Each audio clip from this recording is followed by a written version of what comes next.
the state of our health, something we strive to improve and maintain, but sometimes inadvertently destroy. Universally, it's vitally important, and the Germans have a universal word for it. Gesundheit. In today's episode, researchers are reporting an alarming increase in drug resistance among HIV-positive people undergoing antiretroviral drug therapy. Drug-resistant strains of the virus are appearing in 20% of all new cases. Mentally handicapped children often face discrimination in China, but a small private school in Beijing is trying to make a difference by giving a handful of pupils a brighter future. A major research study has revealed that nearly a third of heart attacks and strokes could be prevented with wider use of cholesterol-lowering medication. The drugs known as statins could also help people suffering from diabetes. And an air purifying system that can kill airborne biological agents in ventilation systems has been developed at the Johns Hopkins Applied Physics Laboratory. Not only will it destroy deadly anthrax bacteria, but smallpox as well.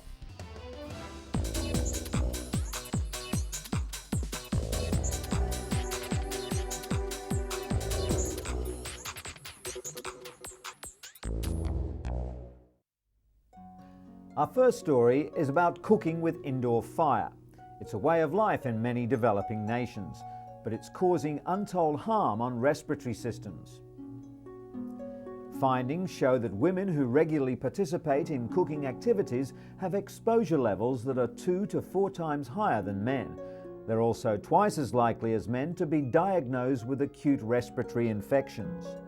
Locally manufactured improved efficiency stoves can reduce exposure to toxins by approximately 40%. Additionally, if cleaner fuels such as charcoal are used instead of traditional wood, dung and crop residues, exposure to smoke pollutants can be reduced by more than 90%. It's hoped that these results will get international aid groups like the World Health Organization to fund stove programs. The international assistance would help 2 billion people around the world to reduce the global burden of respiratory diseases. And speaking of clean air, a report released by the National Academics National Research Council found that below standard air quality on commercial planes is what often causes passengers to feel sick or dizzy. The report was commissioned by Congress after the Association of Flight Attendants made several complaints. Eileen Abt of the National Academies of Science headed the study and says air quality is a serious issue that's received little attention since the mid-80s. According to Abt, some of the air quality problems stem from pesticides, which several countries require to be sprayed on aircraft. Other issues include low oxygen levels in the cabin, poor environmental control systems, elevated ozone concentrations, and significant increases in the number of aeroplane passengers.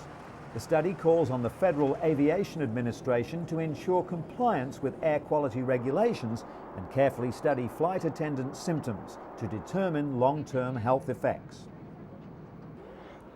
Gesundheit. When it comes to allergies and asthma, pollen in the summer months and inner-city pollution are often blamed. But in reality, the air in your home can be just as harmful, which is why more and more people are demanding so-called healthy homes. Building consultant Bill McCauley believes that under-wrapping like this cuts airborne pollutants by 50%. It lets air out, but stops too much coming in. Allergists agree that managing the air in your home can reduce the chance of developing asthma. Condensation around windows or pipes breeds mold spores, which can cause sneezing and wheezing. The best way to stop mold is to replace wood or copper fittings. Medical assistance should be sought for asthma and allergies, but doctors are also advising that often health care can quite literally start in the home. Autumn for many is a joyous time of year. The crisp, cool weather and holiday season is energizing and festive.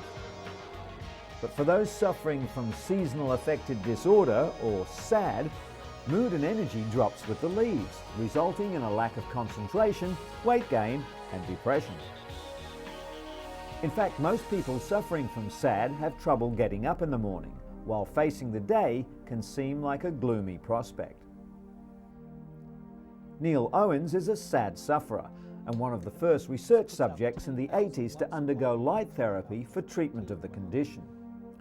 Owens created the first light boxes that were used by major medical institutions conducting SAD research, and later went on to build them for consumers as well. The special full-spectrum artificial light helps reset the biological or circadian rhythms while boosting levels of the neurotransmitter serotonin in the brain. Exercise and a balanced diet can help the darkest days of winter seem a little brighter.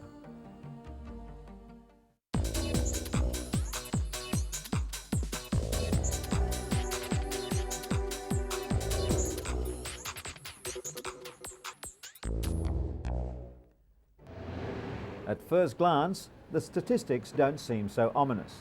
An estimated 163,000 people are infected with HIV or AIDS in Russia, a country of 147 million people.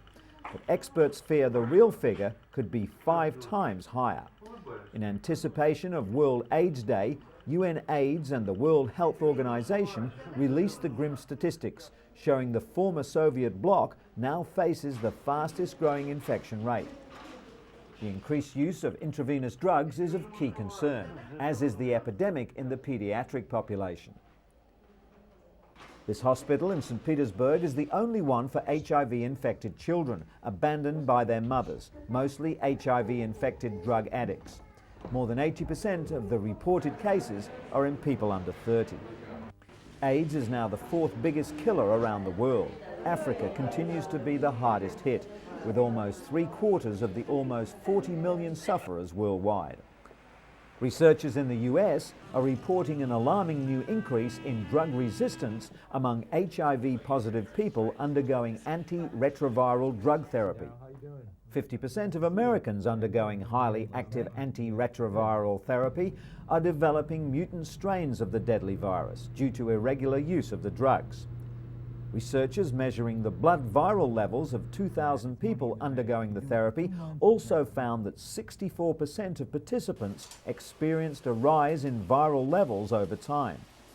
This indicates that they're receiving less benefit from the drug cocktails than they were a few years ago. The main reason for these alarming figures is that drug compliance is so difficult. The study found that 20% of all newly infected people were already carrying drug-resistant strains of the virus. If the trend continues, the HIV virus could develop resistance to all drugs. The AIDS crisis has had another unexpected side effect too. It sparked a diverse cultural response from both HIV-positive and HIV-negative artists. Positive Lives is one of the most remarkable responses. For 8 years, it's charted the course of the virus and its impact on people's lives. According to the exhibition curator, Kevin Ryan, this art has many different uses, for health, for education, and for knocking down barriers of stigma. Literature has also seen an explosion of HIV content.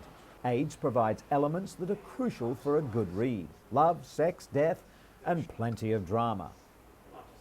Like no other health crisis, HIV has sparked creativity that comforts, questions, and also explains.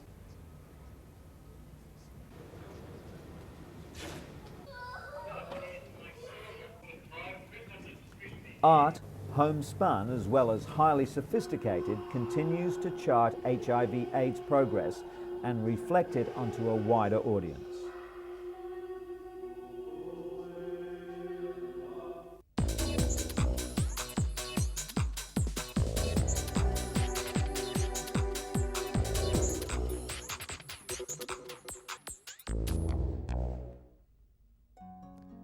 Val Garvey was told not to expect any miracles when her son Poyrik was diagnosed with autism 3 years ago.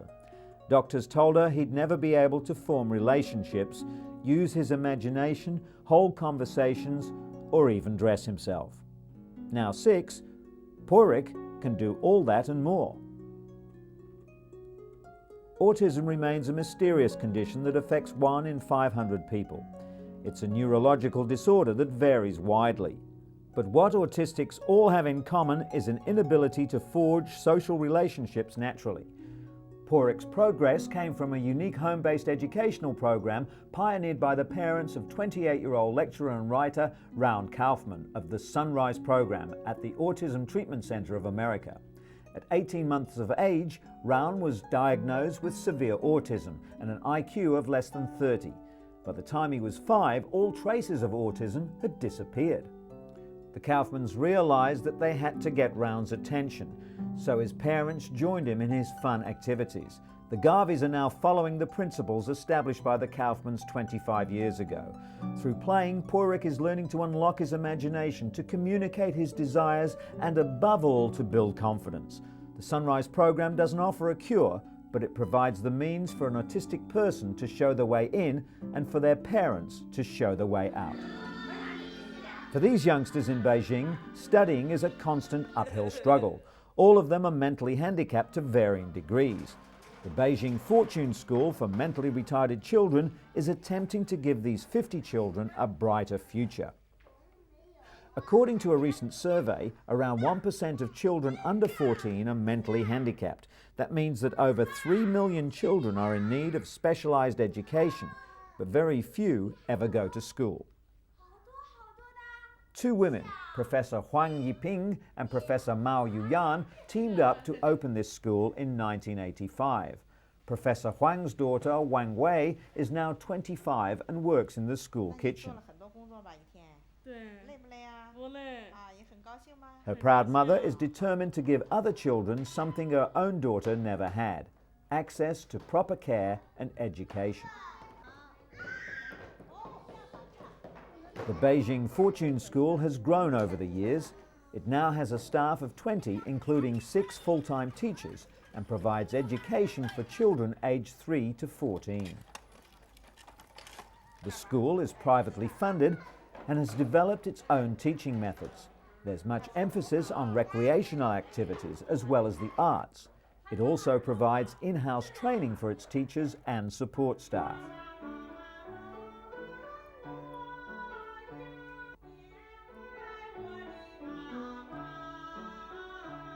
Zhou Jingren has attended the school for the past 3 years. He was born perfectly healthy, but soon contracted meningitis, a serious inflammation of the brain's lining, which resulted in brain damage.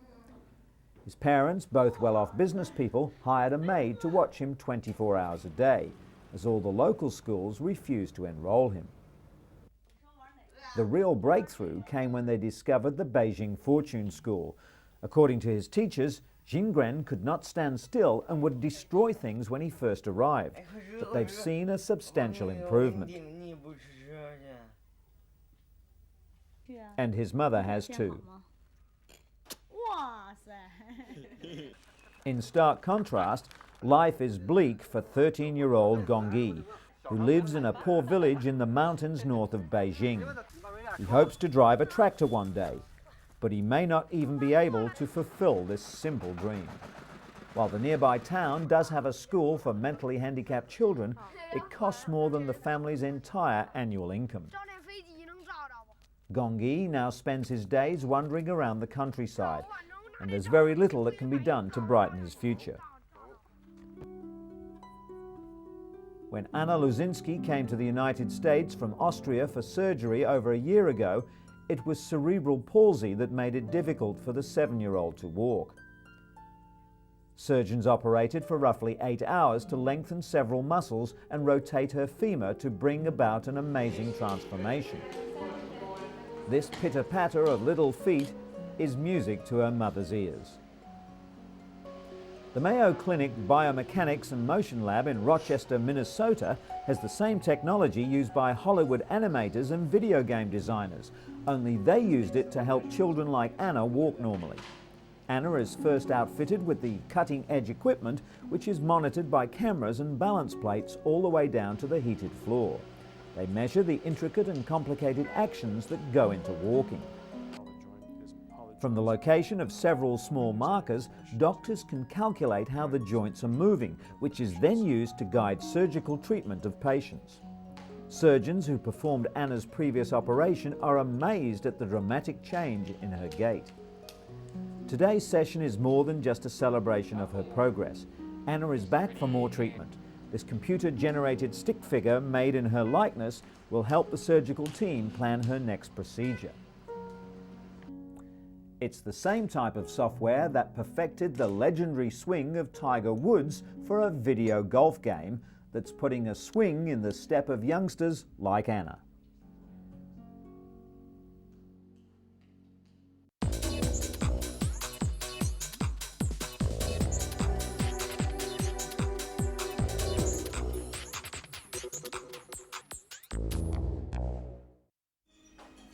A major research study has revealed that nearly a third of heart attacks and strokes could be prevented with wider use of cholesterol-lowering drugs known as statins.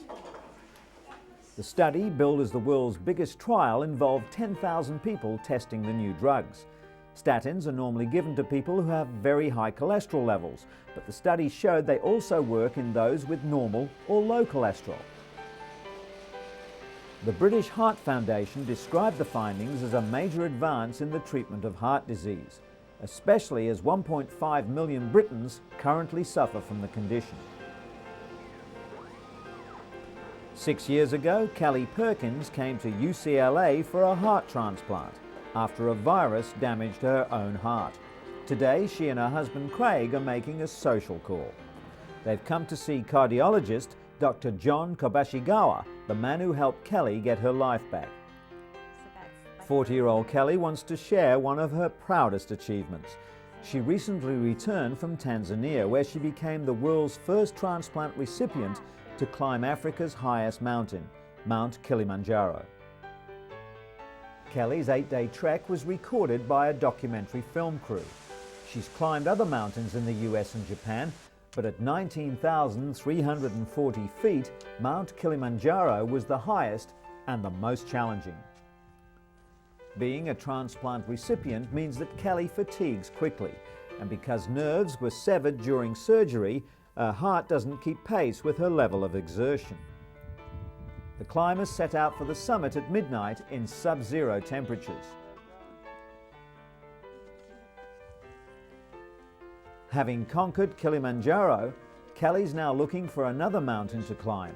It's her way of demonstrating that transplant recipients can live a full life while encouraging people to save lives by being organ donors. Kelly's plea comes as a timely reminder, following the news that Robert Tools, the recipient of the world's fully contained artificial heart, died. Tools received the EP04, a grapefruit-sized plastic and titanium heart. Only expecting to live 30 days, he survived for almost 5 months. The former teacher moved from Colorado to Kentucky 5 years ago to receive a heart transplant, but was turned down because of his deteriorating health. But ultimately, it was abdominal bleeding related to his severe and chronic medical condition that killed him, not a malfunction in the device. 6 people, including Tools, have so far received the artificial heart. The EP04 is designed to extend the lives of patients who would otherwise die of heart failure and are ineligible for a heart transplant. Its internal battery system allows patients to be free of tubes and wires required to power previous devices. And, contrary to traditional medical belief, researchers have found evidence that human heart cells can regenerate. Doctors discovered that a recipient's own cells multiplied in the new heart, repairing damage previously considered irreversible. Just days after surgery, male transplant patients who received female hearts had new blood vessels and muscles with male chromosomes form in the female hearts. This means that the recipient's remaining heart tissue may have had primitive stem cells that were called into action to repair damage.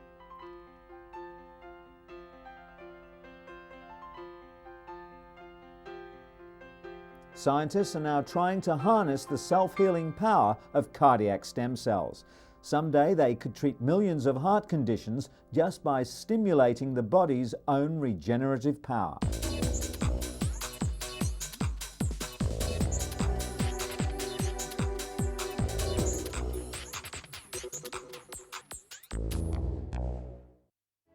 US researchers say they've created an air filter system that's capable of destroying the deadly anthrax bacteria and a host of other lethal viruses, including smallpox. The air purifier that can kill airborne biological agents in ventilation systems was developed at the Johns Hopkins Applied Physics Laboratory in Maryland. Dr. Richard Potambo created the device out of an inexpensive commercial filter, then added the purifying system. The hybrid unit combines free radicals to help kill the viruses, with new technology known to neutralize airborne pathogens with ultraviolet light. To test the device, scientists piped in molecules that imitate viruses, bacteria and spores. After being run through the filter and cultured, the artificial contaminants were dramatically reduced to an almost undetectable level. In addition to killing anthrax spores, Dr. Potambo's device could help hospitals prevent the spread of infectious agents. The filter's patent pending and could also be available for commercial use in subways, hospitals and government buildings within a year or two. In other news, the United States Centers for Disease Control has warned that prescribing doxycycline to pregnant women who may have been exposed to anthrax could be harmful. Health officials worry that doxycycline could stunt fetal growth when taken during pregnancy, recommending instead the antibiotic